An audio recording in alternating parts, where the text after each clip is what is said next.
The world didn't end because of war. It ended because of trade. The same routes that carried silk, gold, and spices carried something else, carried death. We think globalization is a modern invention, but the truth is, the ancient world was one living network. Camel caravans crossed the Gobi Desert, dust swirling beneath their hooves. Huge sailing ships docked in the ports of Alexandria and Constantinople, goods carried on the backs of laborers. Merchants traveled faster than armies, and disease traveled faster than merchants. Connectivity was the first killer. Trade routes meant human contact, and human contact created pathways for disease. The ancients didn't know the word bacteria, but they suffered its devastating effects. Imagine it, fleas on the skin of rats in a ship's hold, carrying a silent, deadly passenger. Animal diseases spreading in a crowded livestock market. In Europe, entire populations had never been exposed to Asian diseases, and vice versa. A naive immune system was about to confront a vicious invader.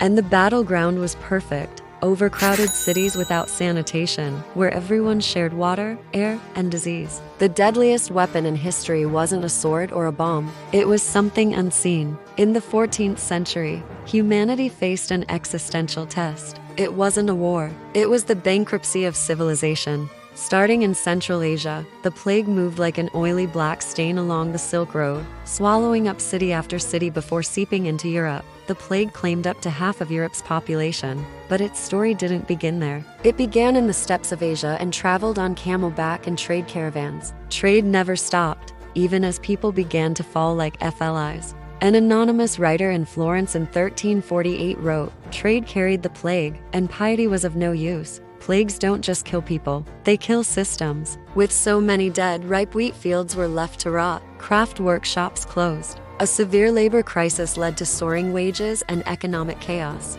The old order began to crumble. Priests' prayers went unheeded. The authority of kings was useless. Trust collapsed. From the ruins, new social classes began to form. Some empires never recovered. They didn't fall to conquest, but to contagion. Now, look around. A different century, the same pattern. The ancient silk map transforms into a modern world map, lit up with glowing airline routes and shipping lanes. Crowded airports, giant container ships, global urban congestion. The more connected the world becomes, the faster the danger spreads. Today, a virus can circle the planet in less time than it used to take a caravan to cross a desert. Our globalized world is built on the same network, with the same vulnerabilities. Trade built civilizations, and disease tested them. Pandemics have always exposed the fragility beneath the veneer of progress. They remind us that the greatest threat to our existence may be invisible. History doesn't literally repeat itself, but it whispers warnings. Do we hear them today? In the next episode of The Gateway to Destiny, we reveal how history's most powerful empires built their power, not with massive armies, but by controlling something more valuable than gold. Don't miss it. Thanks for watching, and remember to subscribe.